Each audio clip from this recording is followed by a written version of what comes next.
I don't know if I'm gonna do this series for everything. I don't know. I might just post one episode and seeing how, depending on how it goes. Because I haven't played this in a long time. Let's see.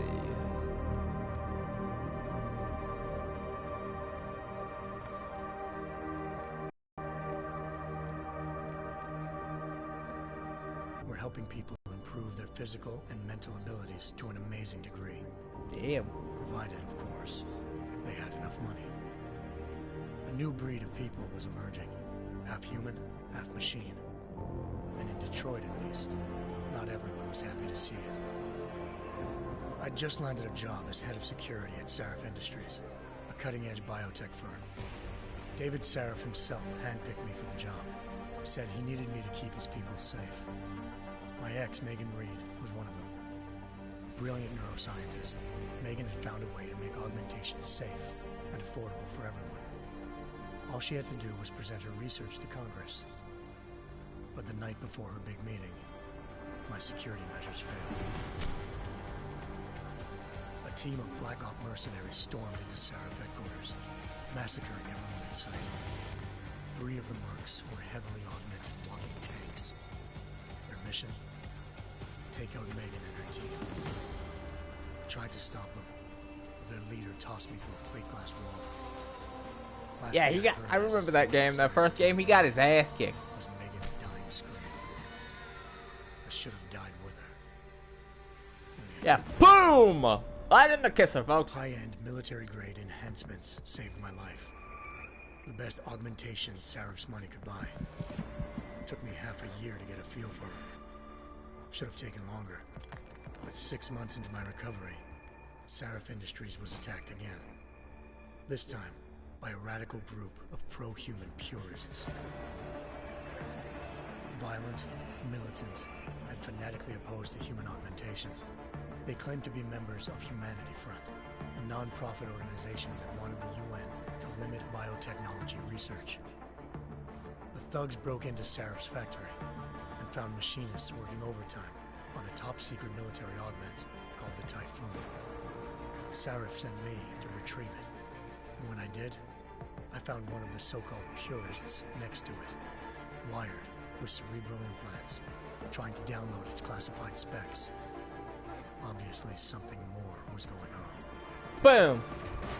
The AUG killed himself before I could question him.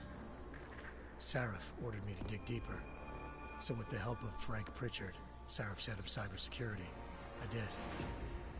Turns out a second hacker had been controlling the AUG's actions from somewhere off-site. Pritchard and I tracked his signal to a secret FEMA internment camp in Detroit.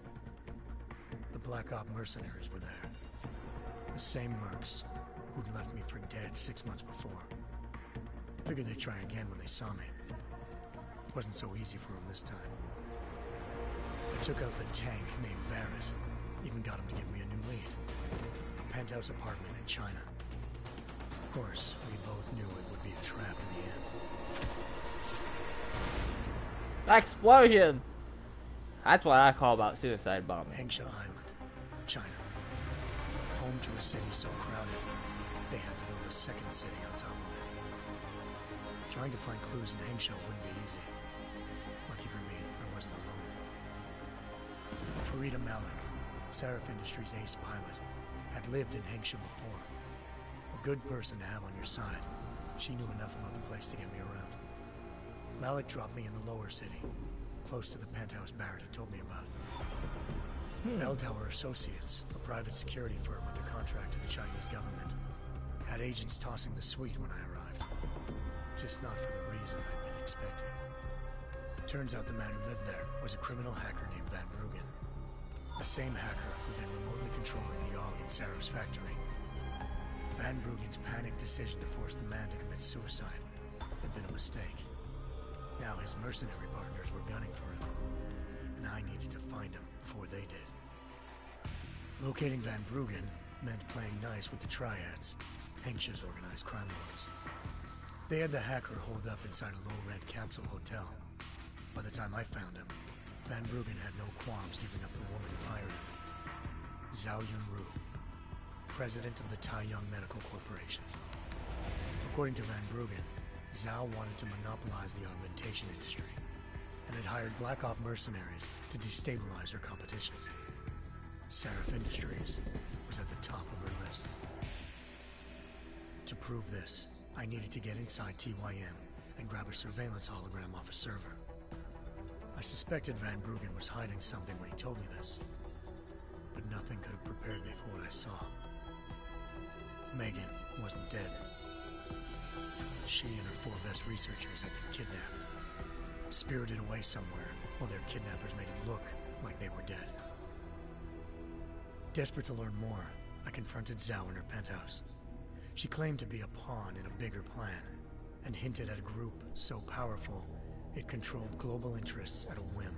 The Illuminati! Then she slipped into a panic room and hit the alarm, forcing me to make a very quick exit. I figured Zhao was lying, but part of her confession made sense. David Seraph had been worried about his people. So worried, he'd required all of them to have subdermal locator devices surgically implanted. The GPOs would have been broadcasting the day of the attack. But Zhao said a single call to Picus, the world's leader in global 24-hour satellite news, and turned those signals off. I needed to fly to Picus headquarters in Montreal if I wanted They to. could turn this up a little more, but I mean, the thing I like about this game is similar made affected the outcome. The original game, I beat it, and I unlocked all these endings.